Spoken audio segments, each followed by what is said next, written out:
From alliances against galleons to steal a chest of legends, to dodging and diving through traps, we've been through one hell of an adventure to reach where we were at.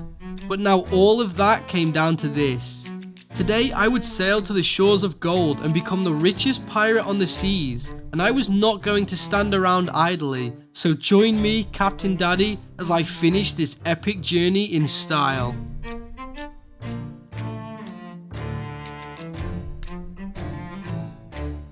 Off I headed into the Devil's Roar, a long sail from where I was, but all I had done before was leading to this moment. Arriving at Morrow's Peak Outpost, I noticed a brigantine waiting there, but luckily these were the friendly kind, wishing me well as I went over to the stranger who goes by the name of Grace. She spoke to me, telling me that she was the founder of Morrow's Peak after an altercation involving the Shroudbreaker, and was now handing it over to me, finally completed, and one last journal to help me along my way. Upon leaving, the brigantine stopped me, stating that they were finished for the day as they decided to hand over all of their supplies to me for my final adventure. It was now time, as the Shroudbreaker was on board and strapped to my vessel, for me to make my way towards the shores of gold. This would prove to be no easy task, especially sailing through the Devil's Roar to get there. One of the hardest encounters I faced on this journey was just sailing to reach the Shroud, as volcanoes began erupting, trying to sink my ship and take me down with it. However, just after narrowly avoiding more volcanic rocks, I was now being hunted by a megalodon, and they tried to chase me down. However, after a few shots at it, I realized that I was now entering the Red Sea, and even the Meg was too afraid to follow me in here. As I began to sail further and further into the Shroud, I was worried whether or not this was going to work, but I had gone way too far to turn back now, so onwards I rowed closer to my final destination. Slowly my vessel was being guarded by a barrier. You could say that the Shroudbreaker was breaking the shroud, until the red beard was completely enveloped and I could barely see what was in front of me. But after a long sail through this, the shroud soon began to fade, and slowly, I began to see what I had been chasing all this time.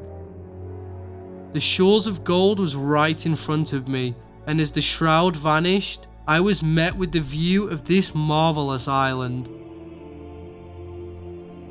It certainly was everything I hoped for, a vast open landscape whilst looking so peaceful. However, I was not here to take in the views. I was on a mission for unlimited gold. I walked upon the island and was gobsmacked by the beauty here, all of the nature and some man-made statues of what looked like kings and queens upon thrones. But whilst reading through the journal that I had received, it appeared as though I had 4 vaults to find at all ends of the island. North, south, east and west.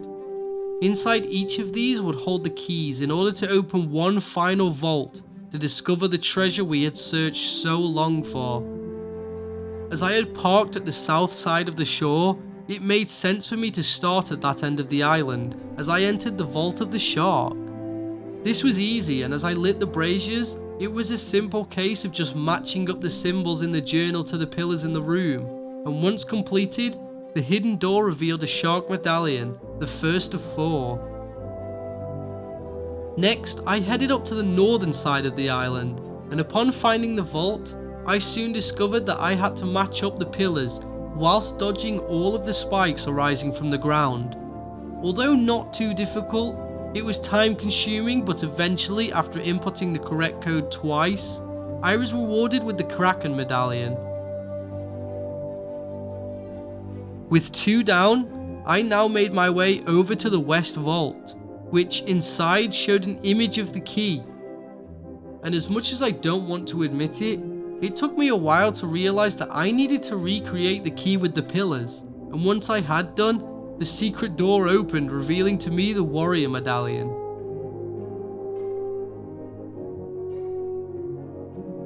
Finally, I made my way over to the Eastern Vault, which turned out to be, of course, the most tedious, having me wander all over the island, finding strange structures in random places that would show me the correct order to place these symbols on the pillars. Once all 4 had been done, I was greeted with the boat medallion, the final one needed before heading over to what is known as the compass vault.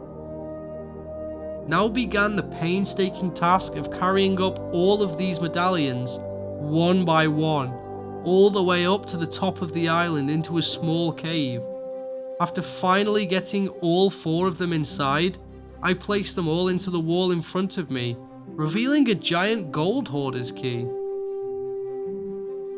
Reading through the journal about Briggs's journey and discoveries here, she talks of how she fired herself up onto somewhere in order to reach the final vault. Well, I placed the key by the door next to the statue, before firing myself from my ship's cannons and finding my way inside the vault. Upon entering, there was a slot for me to insert this giant coin, opening up a new lair. As I entered, I realised that I was now traversing through many more traps, whilst balancing across old masts, jumping from one to the other, trying to make it to the end. Eventually, I made it across until I reached a gate blocked off by waves of skeletons, until finally beating them all and opening the gate in front of me.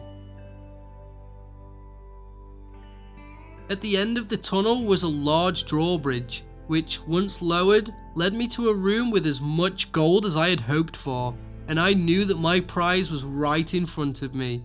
But in the centre of the room, I noticed a large throne. Upon entering, a vast figure arose, and I could tell from his tone that they were not friendly, and I had now met the one known as the Gold Hoarder. He would prove to be the mightiest foe that I had faced, each shot from him being so devastating, as he raised more and more of his minions to fend me off. This was a long battle, back and forth as I sliced my way through more skeletons, and trying to make a dent in this evil foe, but he kept blasting me back, and it seemed by now we were both so weak from all this fighting, until finally, I lunged one more time through his heart, and he erupted into a burst of gold. And now everything in this room belonged to me. Before I was able to scoop up any of the treasure, the pirate lord appeared in front of me with nothing but congratulations after such an epic journey, as he gave a riveting speech making me feel like the greatest pirate on the seas, and I was now on top of the world. That was until he broke the worst news imaginable to me, and I could not believe it. He told me how all of this gold is cursed and must be left here, but if I wanted, then I could take the skull of the gold hoarder to sell at an outpost. But that was it. All of my time and travel leading to me being a pirate with infinite gold just crushed before me, but all I could do now was hope that this skull would bring me a great fortune. Before leaving, the pirate lord departed with the words, "It's not about the gold, it's about the glory."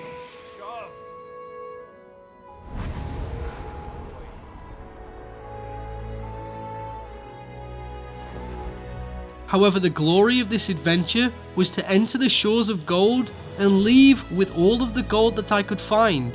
But I guess many of the adventures I had on this tale were fun, some of which I had created for myself. But now was the time to sail back through the shroud and see how much this skull was going to make me. As I passed through the last bit of shroud, the shroud breaker crumbled and was once again lost. And arriving at the nearest outpost, I took the gold hoarder's skull ready to receive my fortune, only to find out that it sold for as much as an Ashen Wind skull, which I had already sold 2 of on this journey alone.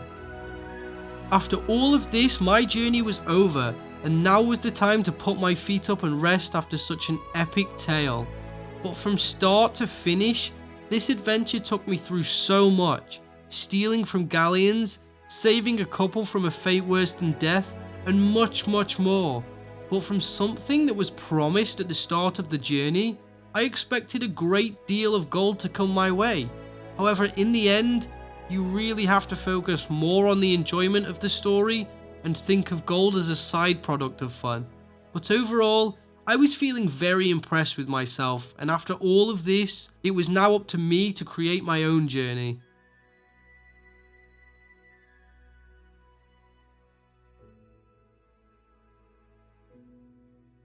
That's all for this epic tale, and if you enjoyed it, be sure to check out my Twitch where you can catch more of my journeys live, or join my Discord to tell me of your own. But for now, I've been Captain Daddy, and until next time, arrgh!